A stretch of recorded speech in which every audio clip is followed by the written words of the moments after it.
Thanks for joining us this evening. The first time we're hosting a talk, as I just mentioned, before we start, I'm going to go into how we'll do this, how the format. Clive's going to start with a short talk, and then we're going to go into a question and answer session. If you have any questions that you'd like to ask, can you put it into the chat? And it will really help if you can label it questions so that we can pick it up easily. And Jack Abbott, who's with us as well, will be running the Q&A and will pick up your questions. So now to introduce our guest, Clive Lewis. I'd like to start by thanking Clive for reaching out to East Anglia Bylines and for giving us his support. And as you just heard, he's keen to support us going forward, which is really fantastic. Clive was elected the Labour MP for Norwich South in May 2015. And before entering Parliament, he was Vice President of the National Union of Students, a BBC TV political reporter, as well as an Army Reservist infantry officer serving a combat tour in Afghanistan in 2009. He's been Shadow Minister for Climate and Energy, Shadow Secretary of State for Defence, Shadow Secretary of State for Business, Energy and Industrial Strategy, and most recently, Shadow Minister for the Treasury with a focus on environmental, economics and sustainable finance.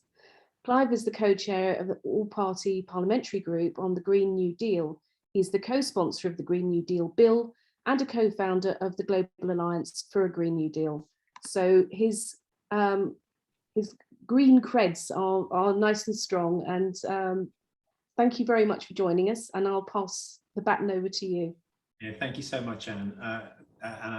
It makes me sound like I've been very busy, which obviously I have. Like many of you here tonight, it's been a busy few weeks. It's been a busy life, I suppose. Look, I'll speak for a few minutes on my take on where we are on COP midway through. I'm going up there myself at the weekend to speak at a couple of the fringe events that are taking place. One on net zero, one on rapid transitions, which is being done in conjunction with Compass.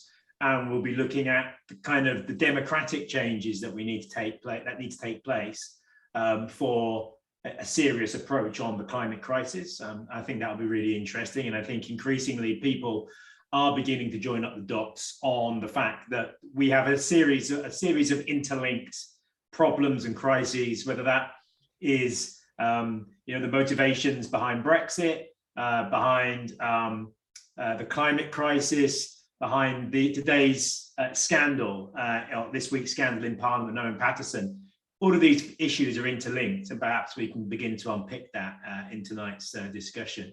I think in terms of where COP26 is, I think where we are midway through it is an increasing understanding that as world leaders begin to fly home today and tomorrow, as many of them have, you would have seen the scandal of Jet Zero, which is of our Prime Minister turning up on a private jet to travel, 150 miles. It seems ridiculous, but actually, when you look at the government's track record on this issue, you can begin to see a pattern emerging, which makes it seem less surprising what he's done.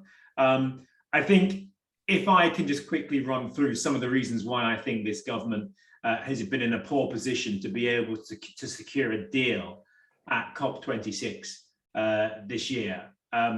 It's because they approach it with perhaps one of the worst track records of any government in Europe, given the fact that we've just left the European Union.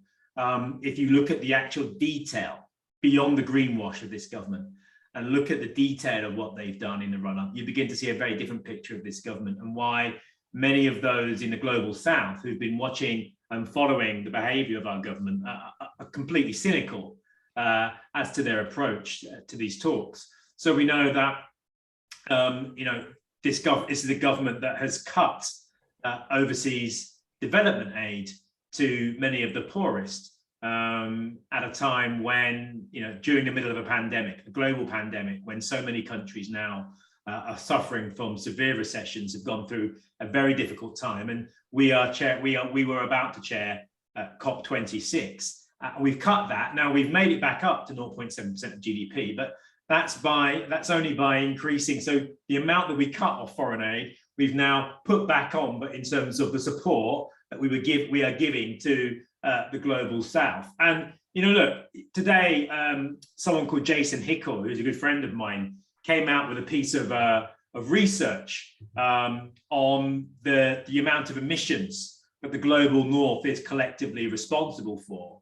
And we are responsible for 92% of excess carbon dioxide emissions. So the USA is responsible for 40%, the European Union 29%, the rest of Europe, that includes us, 13%, and the rest of the global north, that's countries like Russia, 10%. The global south is responsible for just 8%. So I think you need to take that into account when we hear our own government kind of berating China, berating India, the fact that we've outsourced most of our production of carbon and our consumption to China, to India, to much of the global south, where we can pay lower wages, reduce costs. And yet in the accounting system, they still cover that in the accounting system that this government uses. So when this government talks about how far it has moved to decarbonize the economy, if you take that into account, actually the reduction has been a lot smaller than the government talks about. We've also seen the government, establishing trade deals with countries like Australia, where we know that there are clauses which we can't see, where there is no transparency, no accountability, where we know that part of those are about diluting environmental standards. We know that the government's net zero policy, the 2050 net zero, 20 years before India, we've used up more of the carbon budget literally in any other country, being the first to industrialize. And we're saying that we'll have net zero by 2050. Well, there's a couple of things, well, there's quite a few things wrong with this, that two of them are nets and zero. I mean, you probably may have heard that I kind of attacked the government on this. Net, because it involves science fiction technologies that have no prospect of near-term mass rollout, if at all that they work, that will have to suck carbon out of the atmosphere en masse.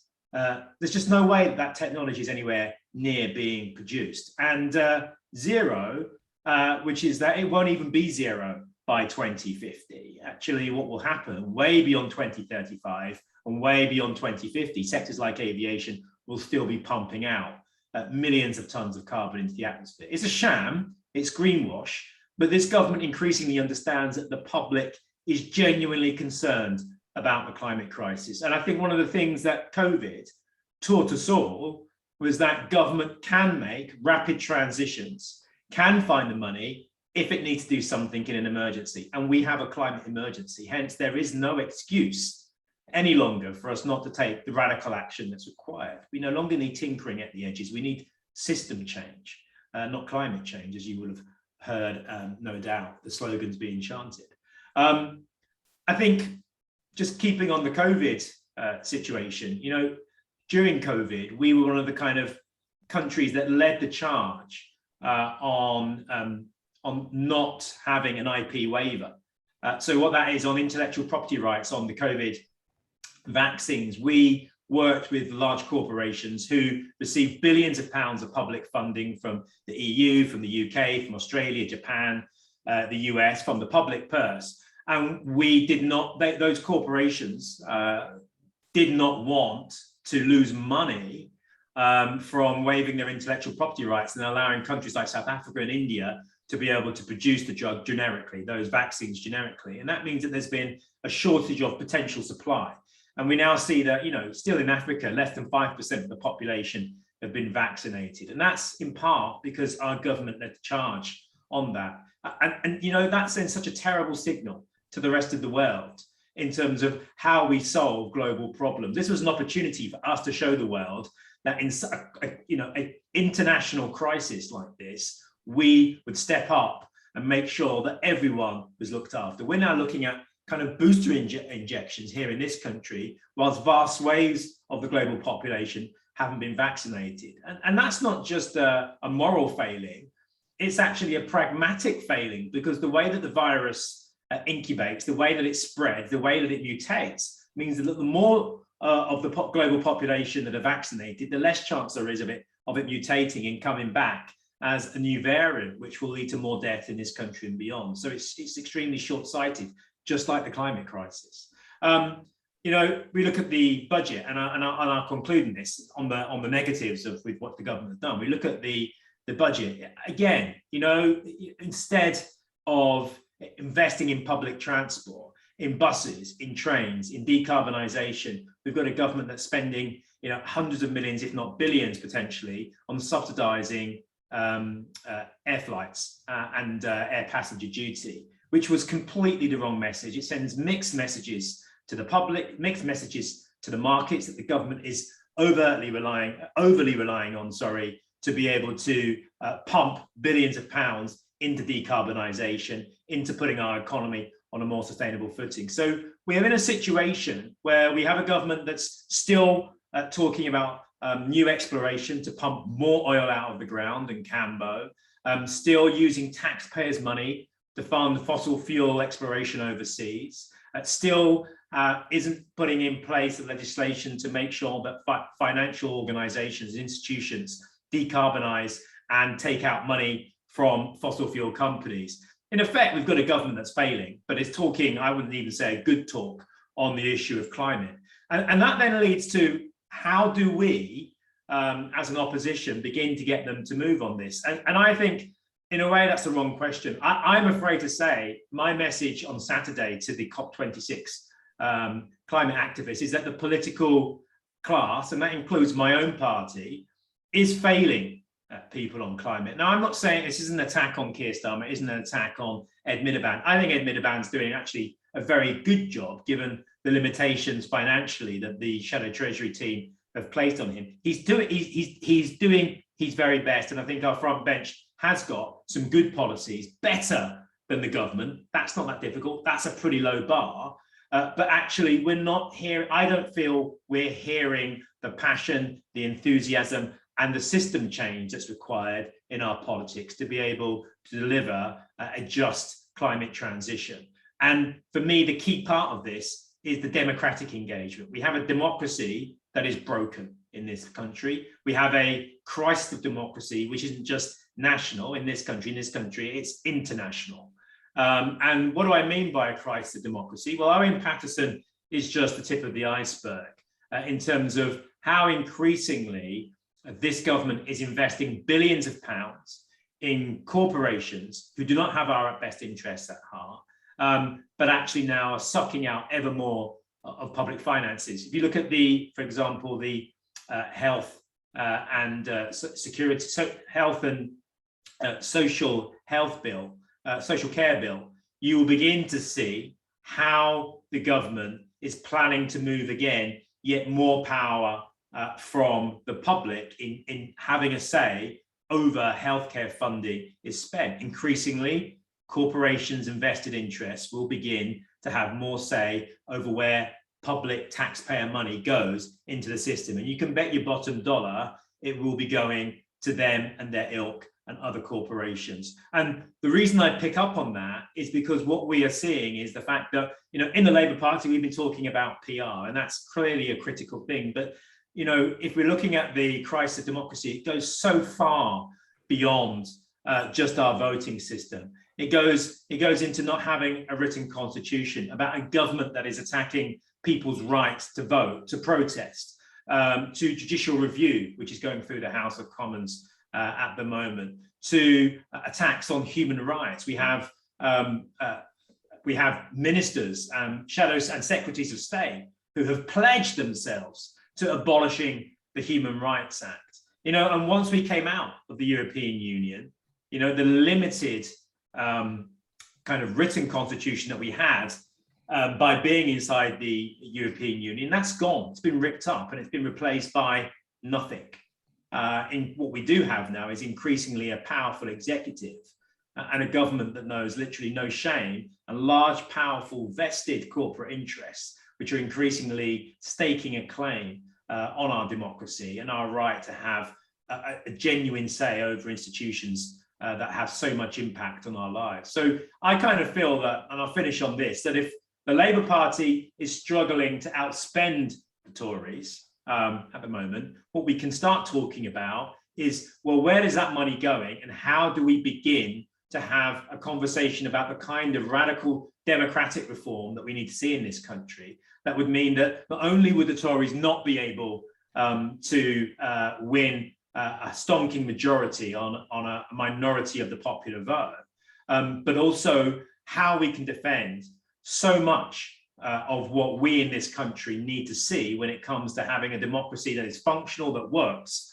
and one where if people genuinely want to see the climate crisis dealt with, then that actually then gets transmuted into public policy and into action. And at the moment, that isn't happening. And I think that's not because politicians are inherently bad, but because the political system and structures that we have in place aren't fit for purpose in delivering that, and we need to change that.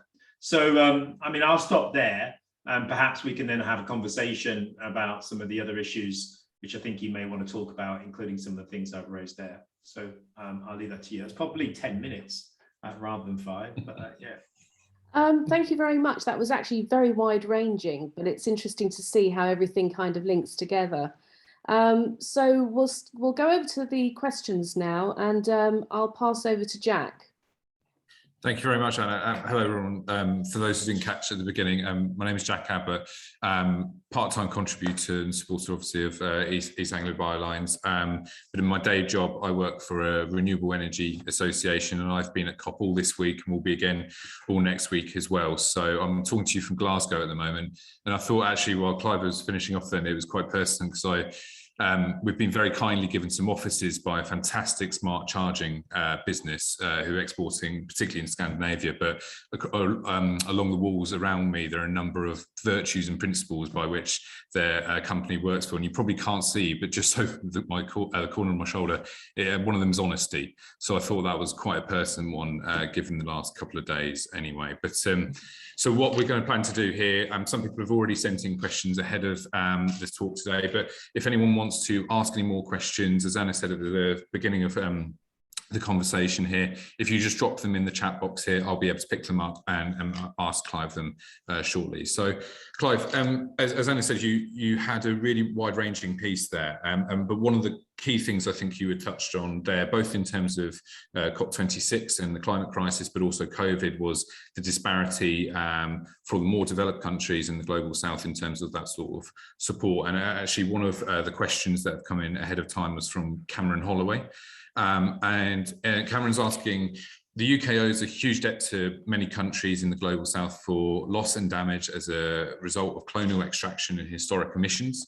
And in terms of funding and in terms of political attention, what do you think the balance should be between focusing on a just transition to a zero emission UK economy and paying those historic debts to those most affected by the climate crisis to finance their own transitions? So look, this is one of the reasons why Nigel Farage and others now on the right of the Conservative Party are beginning to look at this issue, is because inherently it is a challenge to the kind of the current global economic orthodoxy and the structural reality of the modern economic system we inhabit.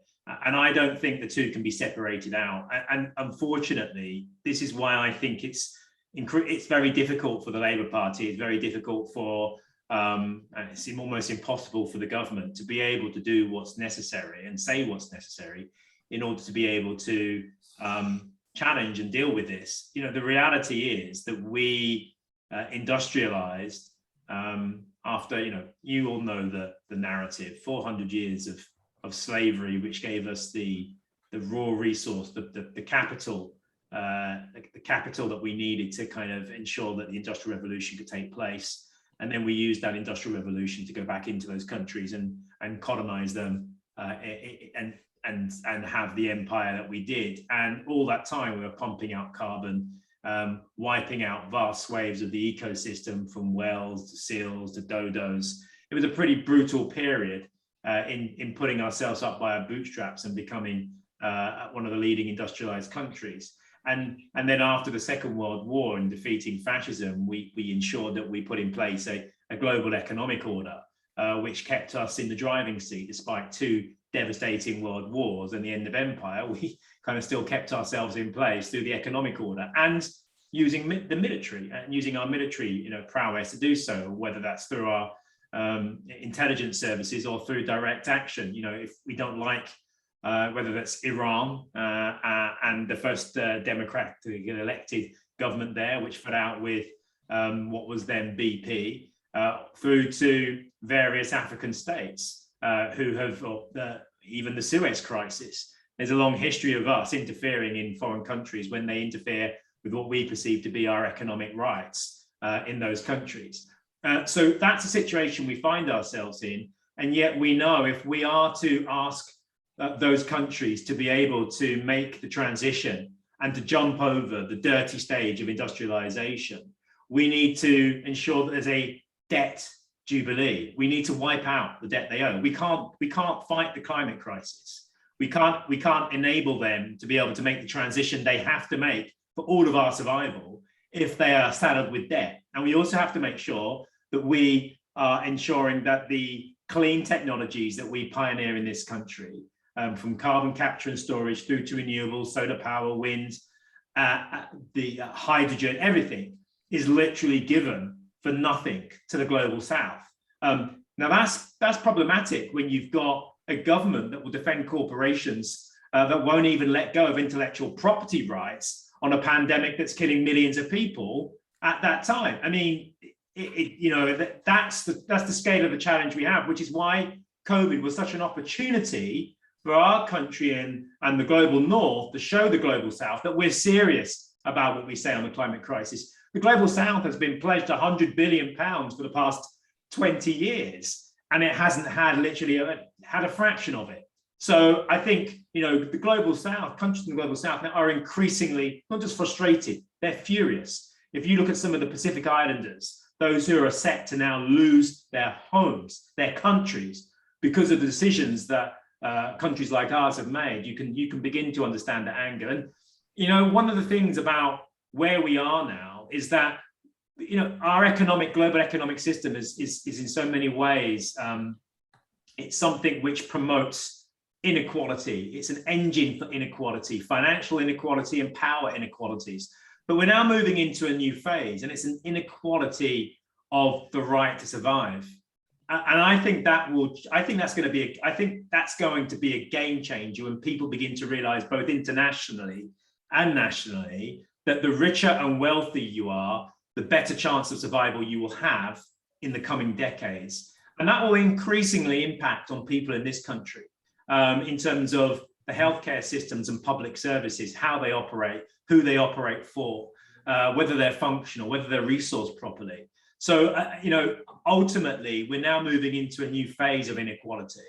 And I think it's one that should agitate people. How do we get that change? I was kind of touching on the fact that I don't think the political class is going to voluntarily do this in this country. It's going to require pressure, and it's going to require public pressure. And the expression, the quite famous expression, which is that power concedes nothing without demand.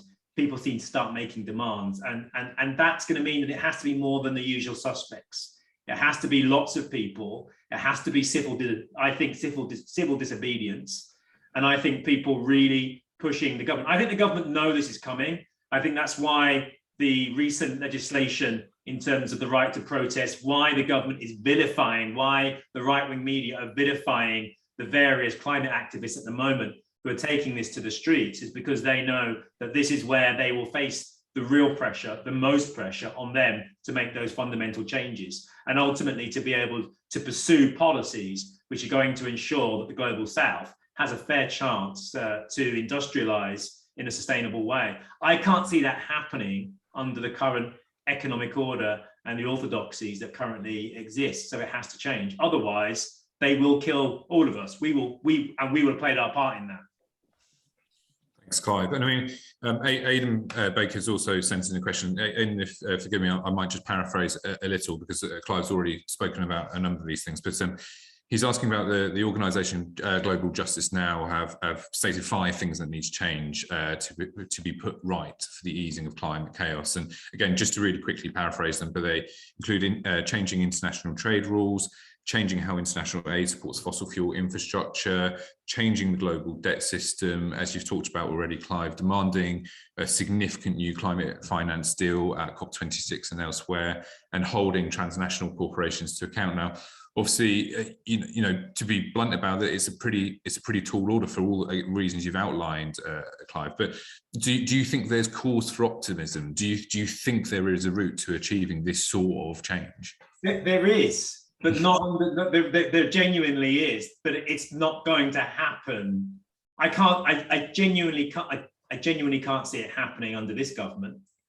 I can't see the Labour Party making the necessary changes to itself in the next couple of years to be able to enable it to be in a position to say that and win an election. And the reason I say that is because some of the, we may come on to this, but the structural impediments to a Labour victory are so large. You know, it's not just about how well Keir Starmer is or isn't doing, how he performs at PMQs, what his media profile is like. It isn't even down to the policies that we come out with in some ways. You know, the structural impediments facing the Labour Party and the opposition, the official opposition, are deeper than that. It goes down now. I mean, you know, if you're following what's happening in Hungary, for example, the urbanization of that country, I kind of feel that they're kind of 5 or 10, maybe 5 or 6 years ahead of where we are. And you know, you increasingly see that what's happening in that country is the deconstruction of the limited democracy they already had, and that's what's happening here. So the only way we're going to stop that and to have a situation where we can have the kind of policies that, you know, we've been talking about tonight so far, the kind of radical action we want to see, the kind of renewal of democratic oversight of our financial system, of trade deals, is by having, you know, political parties, movements and organizations coming together to demand that and to make that happen. And everyone knows my position on PA and PR, Progressive Alliance and PR. I can't see how, with the countervailing forces opposed against us, not just in terms of the cephalological mountain that we have to climb, not just in terms of the powerful institutions, the powerful vested interests, the media system, the social media companies, all of that is ranged against genuine change and democratic oversight because it impinges on their power. When you look at the scale of the challenge, that gets worse by the week in terms of the legislation that's passed, the power and the resource that they have. And I'm afraid to say the Labour Party on its own, it's a David and Goliath situation, except, you know, David hasn't got his slingshot in this situation. So I just feel that when you look at it like that, there is hope, but it means people understanding that they do not have a monopoly on wisdom, that they cannot, just through the power of their oratory and their leadership and their manifest destiny, will all that I've just said away. It's a political reality. Until we face up to that, then the clock is ticking, and it will be increasingly difficult for us as just the Labour Party to be able to deliver the change that I think most people in the Labour Party want to see. We're going to have to work and play nicely with others and work out a way of building alliances, both party political and movement wise, which can take on the forces that we face. If we don't do that, then, you know, then I see problems. So there is a route map, so there is room for optimism, but enough of us have to kind of acknowledge that and then follow that route map. Thank you, Clive. And I think next one, just building on from this, and I think Julian Vaughan may be teeing you up a little bit with this question, but it's Boris Johnson seems to believe that the free market economy can solve the climate crisis. Do you agree? I mean, you can answer yes or no. I mean, but look, it's the free market that got us into this. I say free market. There's no such thing as a free market. So we all understand that concept. You know, it's propaganda. There's no such thing as a free market. All markets are a function of state expenditure, you know, political decisions, limitations. The free market is a theoretical concept, and you know, we live in a reality. We live in the real world, and so you know, it's something which just doesn't exist. But in terms of the deregulatory offshore taxation kind of philosophy, trickle-down philosophy of this economic system that has dominated for the last 40 or 50 years. It has been the driving force, the driving engine of so much of the planetary destruction that has taken place over the last 50 years. We know that we've done more damage ecologically and environmentally in the last 50 years than probably that we have done, perhaps in the last 20 years, in fact, than we have done over the last century, because of the sheer scale and pace of what we've been doing and how far we've gone in destroying the natural habitat that we inhabit. So it is the problem. And that's why it's almost impossible for the Tories to now do what's necessary. If when the Stern Review was published at the turn of the century, if we had acted 20 years ago, it's entirely possible that capitalism, neoliberal capitalism, could have made incremental changes to the way that it operated and used pulled levers to ensure that markets perhaps delivered those things, but it wouldn't have been free market economics, would it? And so that's the kind of the problem. So I suppose your question is, can this system of free markets, of deregulation, achieve the goals, low taxation, privatized utilities and so on? Can it deliver the change that we need to see in the timescale that we have? And the answer is fundamentally no. We need democratic oversight. We need transparency. We need accountability. People want to see the climate crisis tackled, and they want to see our political and economic system do that. And that means that we have to be the drivers of that. And at the moment, we're not. We are not putting the levers as the public. That's why people now increasingly talk about citizens' assemblies and other such matters. But the bottom line is, asking Boris Johnson to fight the climate crisis, asking the Conservatives, asking capitalism to solve the problems that it has by and large created. It's like asking a tiger to go vegan. It might say that it wants to, but it isn't going to happen, because when that goat walks past, it's just gonna grab it. So I'm afraid to say, I think I've answered that question. I think it's impossible for free market fundamentalism to be able to solve the problems that it's created. It is the problem. Thank you, Clive. And I think one of the things you've kind of touched on a few times is obviously a little bit of protectionism, should we put it that way, of those who don't want the status quo to change. And Jen's next question actually kind of feeds into that a little bit. I think particularly over the last few weeks, we've seen calls from certain quarters, should we say, for referendums on net zero and green policies. So what do you think we can do about that sort of pushback, should we say? Yeah, do you know, and I saw Paul Mason's tweet. I didn't read it. I saw Paul Mason's article and scanned through it. Look, there's some of us identified after Brexit that the next area of attack would be climate activism and the Green New Deal. It makes complete sense if you have an ideological kind of deconstruction of where the right and what their interests are. And people like Nigel Farage have for a long time been attacking kind of climate, as climate skeptics, they've been attacking that. And we also know now that there's money going into the Tory party for those MPs. Steve Baker, who's moved over from his passion of Brexit, that's been delivered. He's now moving on to questioning the need for decarbonisation and our approach to the climate, even the limited greenwash of this government. And this issue of a referendum, it becomes, I think, increasingly likely, because you can begin to see the dead end that many in our politics and some in my party and beyond are moving towards. If we make the climate crisis about heat pumps, electric cars, and green jobs on its own, if that's what we make the climate crisis about, then we are moving down into a trap. What we have to be really clear about is that at the heart of the climate crisis is that issue of inequality. The poor cannot give up what they don't consume. And yet under this government, what they will try to do is, because of inequality, which is hardwired into the economic system already in place, as they begin to attempt to decarbonize, they will push the burden, as will corporations, onto the poorest, the most vulnerable, onto middle incomes.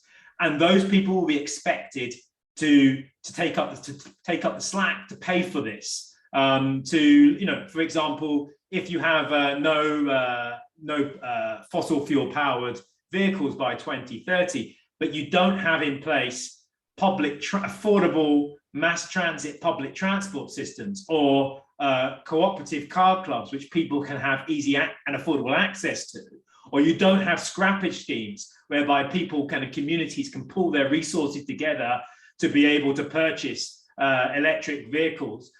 If you don't have these things in place, which is going to mean a redistribution of resource from rich to poor, if you don't have them in place, then there will be a backlash, which the right will tap into, and they will say that it is electric vehicles, that it is heat pumps, the things that it is, environmentally sustainable food that you can't afford. This is the problem.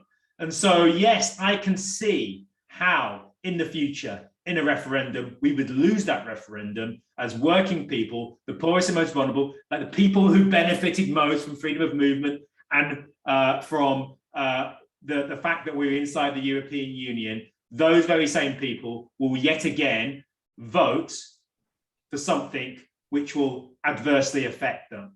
And so I think we have to be really careful about what we make this about. It has to be about system change. It has to be about tackling inequality. We know in this country and internationally that the top 1% consume 30 times as much as the poorest 50%. And the top 10% consume 11 times as much as the bottom 50%. So the poor in this country and internationally can't give up what they don't consume. What's got to happen is those who are wealthiest have to consume less, and those at the bottom have to consume more, but in a more sustainable way, but they have to consume more. And that is at the heart of the climate crisis. And that's why the Conservative government and their theory of trickle down and free markets cannot deliver that. So I think it's a real danger, and I think it's a real possibility. And what I don't want to see is us falling into the trap, as I said, of making this about heat pumps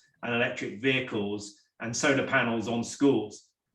That's part of the story, but that isn't what it's about. It's about changing who has power, democratic oversight, and tackling inequality. That's what it has to be about. And thanks, Clive. And on that point of inequality, actually, Alana Katz asks a really personal question on that. And it is data shows us that globally, women and girls suffer far more from the climate crisis. And how do you think Labour, and actually more widely, we should be dealing with that sort of inequality?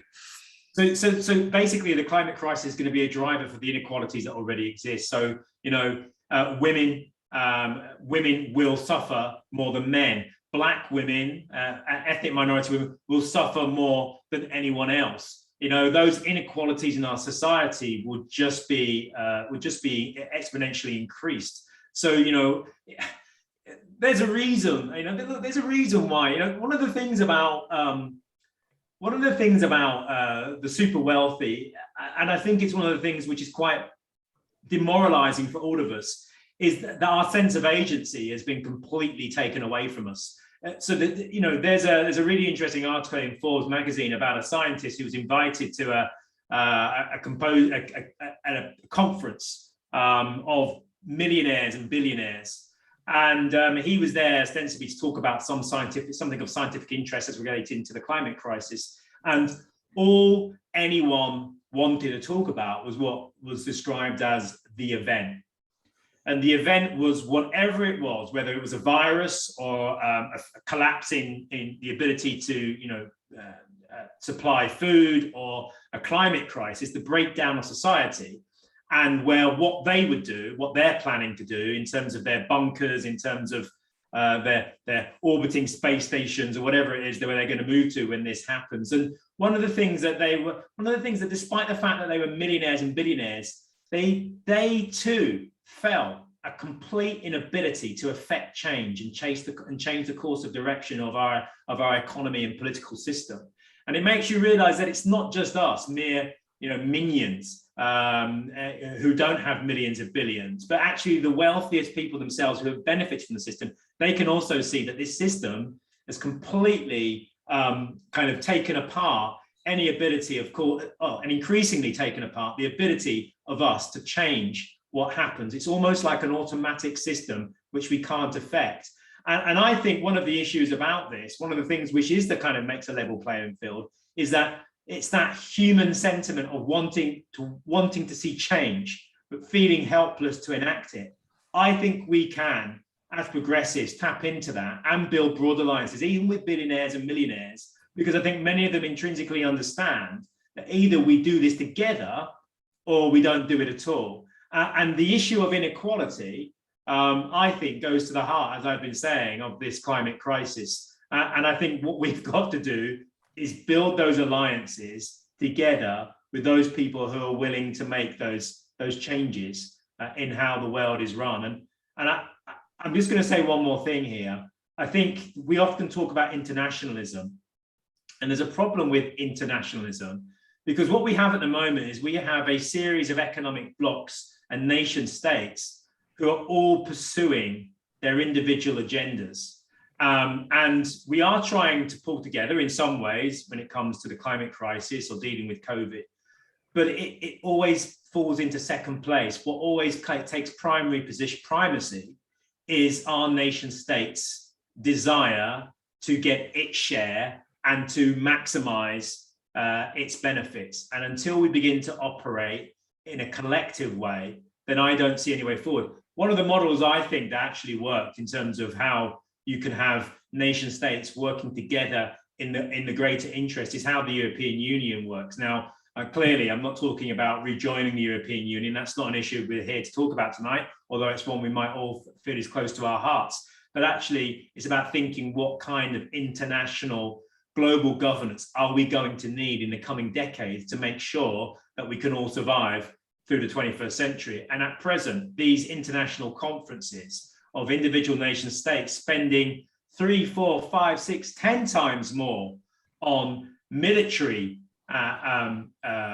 expenditure than they are on tackling the existential threat of the climate crisis isn't going to work. So I think we also need to think about global governance and how we achieve, what we need to this century. But in so many ways, that's just like light years away from where we are at the moment. But that's what we need to start thinking about. We need to start thinking big. And at the moment, we're thinking small.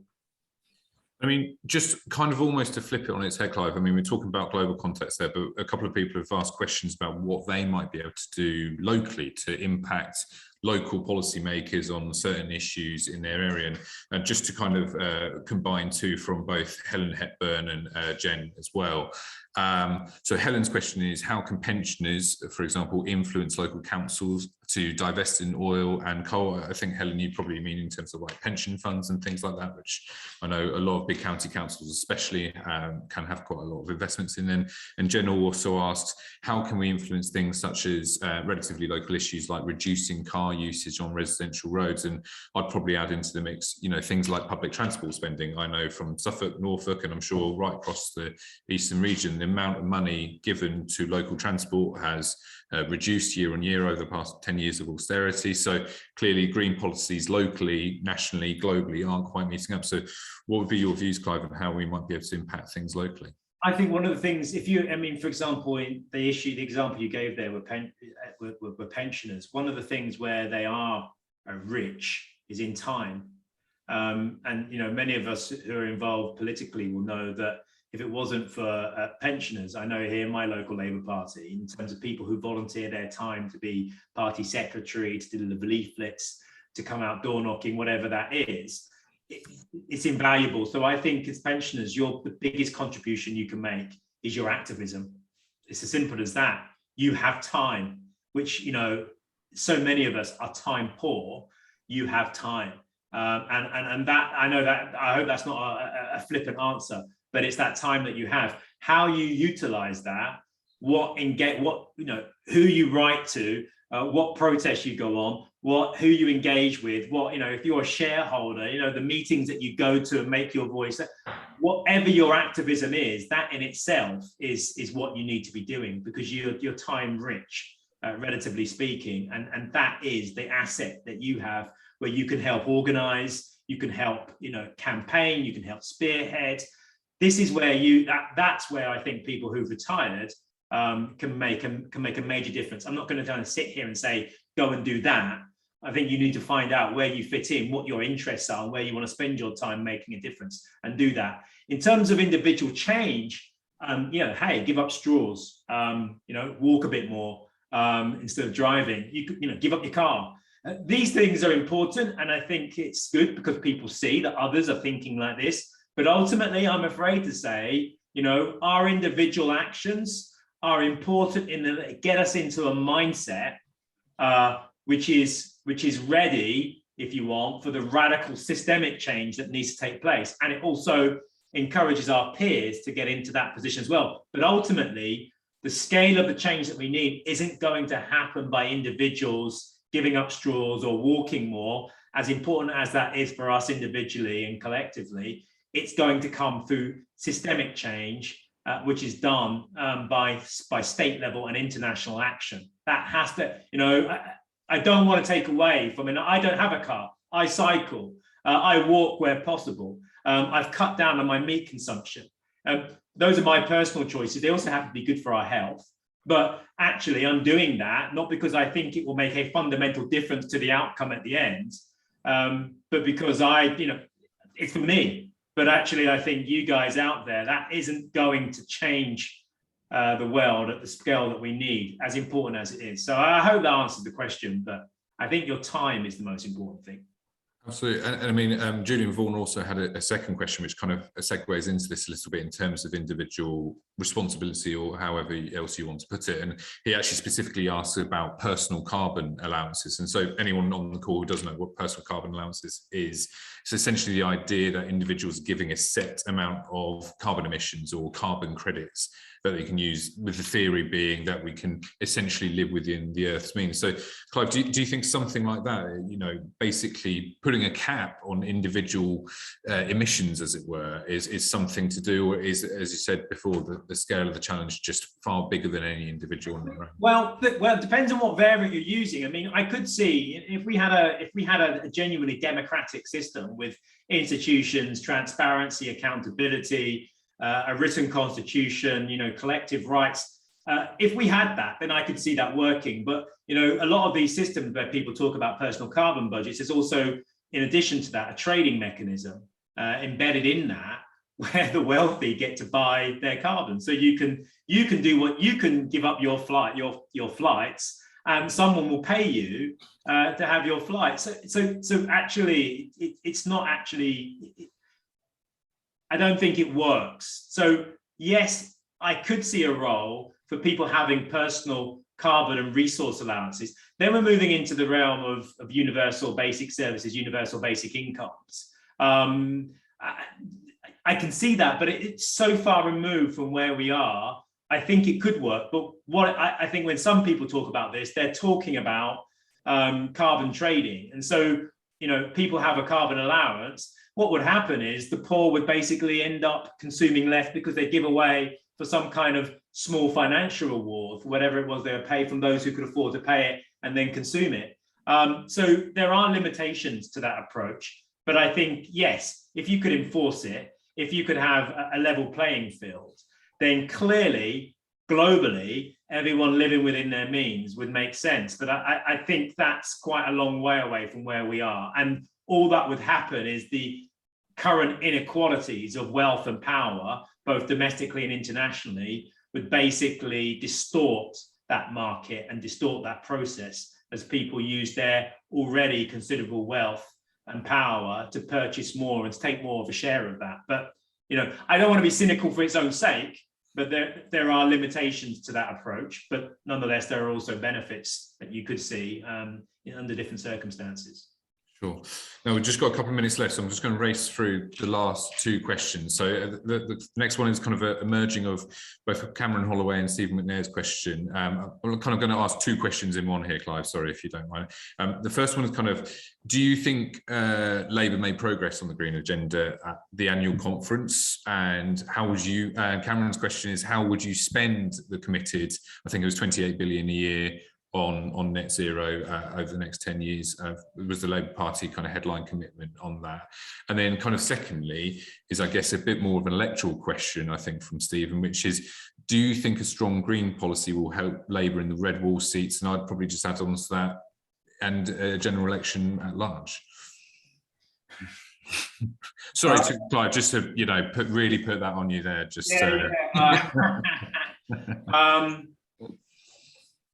So I think just remind me the first question again. It was sorry. So it was essentially, do you think Labour made progress at the conference, and if you basically were in control of those levers in terms of that 28 billion a year, where would you direct that funding? Yeah. Okay. So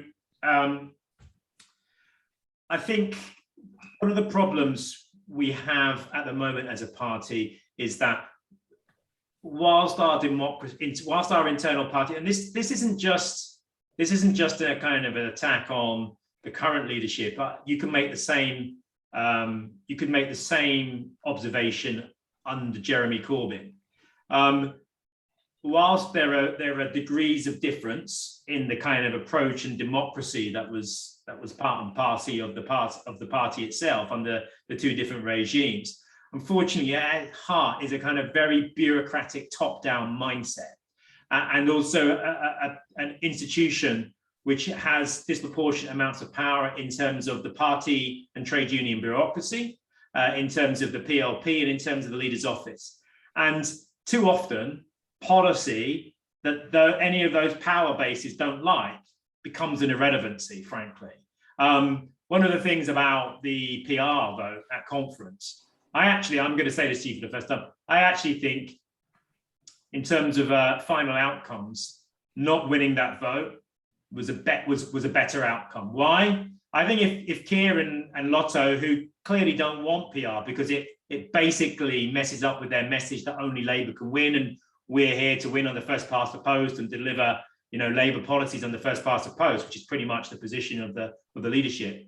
If PR had won, it would have been put in a top drawer or put into Gordon Brown's constitutional committee and strangled in a dark room. You wouldn't have heard about it again. People would have gone, yes, policy victory at conference. And we would have all cheered and patted ourselves on the back, gone back, and then nothing would have happened. Okay, or very little. And so it's the same with conference policy on climate and the Green New Deal. We don't have a democratic party, really, if we're honest. We haven't, since I've been in it, in a way that I think we could have and should have. We have a top-down bureaucratic infrastructure inside the party. And I think what that means is the green policy that we just passed, whilst I welcome it, do I think it would simply be pushed aside if it became politically inconvenient for whoever was leader or whoever the leadership of the party was at the time? And I'm afraid to say the answer is yes. So, when I make this critique of our democracy, it isn't just a kind of infrastructure of our kind of Westminster local and national governance. It's also within our own political party. And I don't think you can really sit there and lecture the Tories, lecture the public and talk about a radical democratic revolution if you don't adhere to those principles within your own political infrastructure. And I'm afraid we don't. I think, for example, I think members should have the right to be able to, reselect me every general election. I just don't see, I think those, I just think personally that automatic reselection of parliamentary candidates fits into a democratic mindset, as does having PR. There would be no such thing as a safe seat.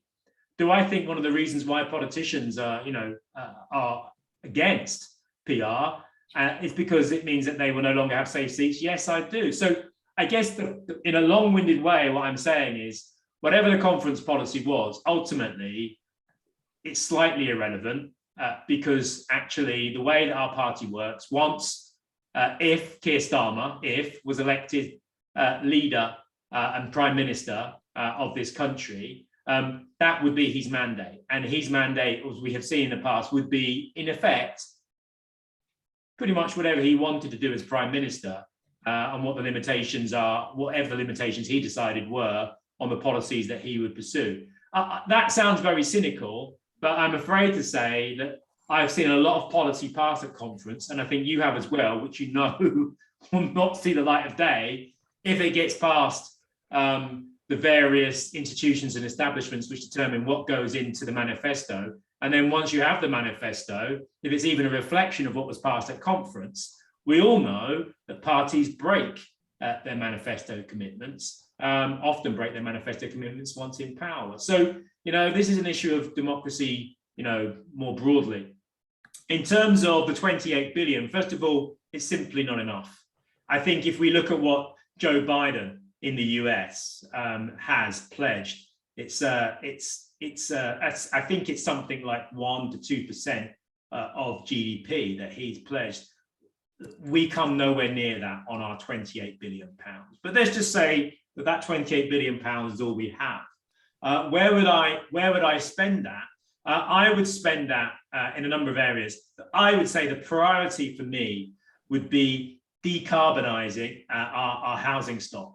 If we don't do that, it doesn't make a difference. It doesn't. In some ways, it does make a difference. But in terms of decarbonising our energy production, but not making our homes more energy efficient, then you're kind of you're missing a trick.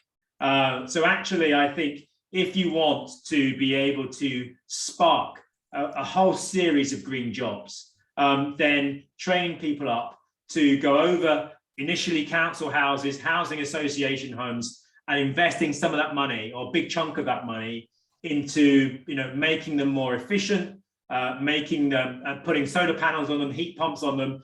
That would create a whole industry in that area, which would then bring prices down, send signals into the market that the state is going to put its money where its mouth is and invest in this. The price would come down and you could roll it out quite rapidly to private homeowners and landlords for a very, very cheap price. That would be the way that I would spend a big chunk of that 28 billion. The other part of that 28 billion is seeing care jobs as green jobs. When I first said this on Any Questions, I was laughed at. People are, they're not green jobs. Yes, they are. They're things that we need for the well-being of this country. They are low carbon jobs, and it's something we need to do. So invest money in properly well-paid care jobs, invest in our care sector, and do two things at the same time. Help us reduce our material consumption, decarbonize, because you're not investing in other parts of the growth economy where there's lots of material usage. You're investing in people, you're investing in well-being, you're investing in good wages, terms and conditions, and good infrastructure. Now, clearly, if you're going to do that, at present, 83% of those care beds are privately owned, and vast amounts of that money will be leaking out to private corporations and in offshore tax havens. So again, there's another incentive, use some of the money to bring social care in-house. So I think the whole thing about the Green New Deal bill, the whole thing about tackling the climate crisis is understanding that everything is interconnected and everything is about making, it's why the Tories call it a Trojan horse for socialism. Well, perhaps it is, but actually it's what we need to do to be able to get ourselves in a position to have a fighting chance of tackling the climate crisis. And the last question was, I believe, on... It's essentially, do you think it's an election winner? Do you think this will win round a strong green policy? Will that win round the red wall and other parts of the country to secure a general election victory? Not for Labour, no. I think, look, if we use this as part of if we use this as finding common ground with other political parties, putting radical democracy at its heart, working with other political parties in the Progressive Alliance, investing billions in the Green New Deal to say to people that this is money that we're going to invest in your communities, that we're introducing universal basic services, maybe an universal basic income, free public transport. We are going to invest in the very fabric and infrastructure of your community. This isn't just levelling up in the way that the Tories mean it. This is a radical review and radical change in how our economy works and who it works for. And if you can sell that as part of the Green New Deal, that we will tackle inequality, that we will drive down poverty, that we will make sure that your child is not only fed in the summer holidays, but is actually prospering, that we will invest in schooling, in education. It's, one of the things I think we need to do is it's not just to see green policies as something you can just dunk in to into our manifesto, into what our political offer is. Our political offer has to be interconnected. It has to have democracy running through it, and it has to be about system change. And I think anything less simply isn't going to cut it. So that's the scale of the challenge. If we're prepared to work with others for more democracy, to take on vested interests, and I think then I sat in a meeting with Lena Moran yesterday, a Liberal Democrat. Is she a progressive? Yes, she is. She wants to see the power of capital eroded, and she wants to see more democracy, not less. And so I think I can work with her. So I think ultimately the Labour Party has to move beyond simply wondering what the right policy is, the right policy combination, set in the right way, will then begin to deliver victories in the so-called foundation seats in the north. We're past that. We need to be a bit more imaginative and a bit more creative in how we approach changing the world, changing our country, and simply bolting on a few green policies, I'm afraid to say, isn't going to cut it with anyone, especially those people in those seats who are complex individuals who can see through bullshit. And I think that's what we need to do. Now, I know we're just a couple of minutes over, but we've got one very last question from Jenny Rhodes, and it's kind of topical over the last few weeks. So just very quickly, given the likelihood of more frequent rainstorms, flash flooding with global warming, climate warming rather, what should be done to prevent even more sewage overflows? Again, if you look, we're the only country in the world that has privatized regional water company. Well, the only country in the kind of in the European Union, the European Union in Europe, which allows private companies to run such a critical piece of infrastructure. We know that since water privatization, they've invested about 131 billion pounds in infrastructure. That's pretty good. But they've also sucked out 56 billion pounds in shareholder profit, and a vast amount of that would have gone to offshore tax havens, which we'll never see again. And I think, given the climate crisis, given the fact that we will have massive downpours, floods at any one time, followed by terrible droughts we don't know how long, then we need to ensure that this critical piece of infrastructure is run in the national interest. It's a bit like privatizing the armaments industry in the middle of the Second World War, so that it can make a kind of decent profit as you are facing an existential threat from a physical enemy. The climate crisis is an existential threat. It's going to impact on agriculture, on flash floods, on drought, on every aspect of our life. Why on earth would you allow 60 billion pounds of investment to be siphoned off in shareholder profit, with vast swathes of it leaving this country when you're facing that? We've also got the ecological emergency. So for me, it's a no-brainer. We need to have democratic control of our public services. And that means taking them out of private hands or running them in the interests of private corporations. The NHS Health and Social Care Bill, which I talked about a little bit earlier, one of the key things about that isn't just about, what happened in 2011 with the Health and Social Care Act back then, was that companies like Virgin and Blue Circle and others came in and tried to run the NHS, tried to look after sick people, tried to run that part of the NHS that looks after sick people. And they found that they couldn't make very much profit when they looked after sick people, because there are only so many corners you can cut. And also as well, the government at that time was demanding that they adhere to certain standards of the NHS.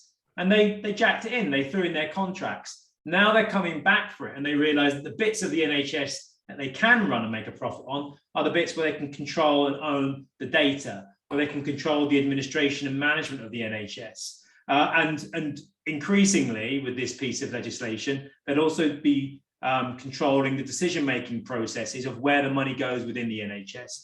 And again, you can see a pattern here of public money being siphoned off by private corporations and vested interests. So I think the issue of water ties into the whole issue of universal high standard public services. If we want those public services to be of a high standard and to do what they need to do, given the climate crisis that's approaching us, we need them to run for our benefit primarily. And that means transparent public democratic ownership of them. It doesn't have to be the 20th century post-war model. We can have different models which aren't statist and bureaucratic. They can be disseminated across the country. They can be broken up. They can be more localized.